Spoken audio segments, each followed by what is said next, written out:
Okay everyone, welcome back to our channel. Today, we're going to learn about the SQL order by. So first, I will discuss what is order by. In SQL, the order by clause is used to sort the result set of a query based on one or more columns. It allows you to specify the order in which you want the rows to be returned, either in ascending order or descending order.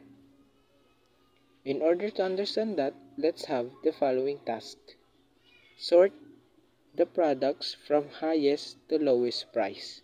So, the syntax that we will use is select asterisk from products, order by, price, descending order. So now, you can see all the prices in the result are from the highest to the lowest price. And that's it guys.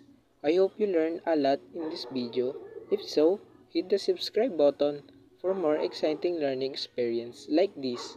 Goodbye.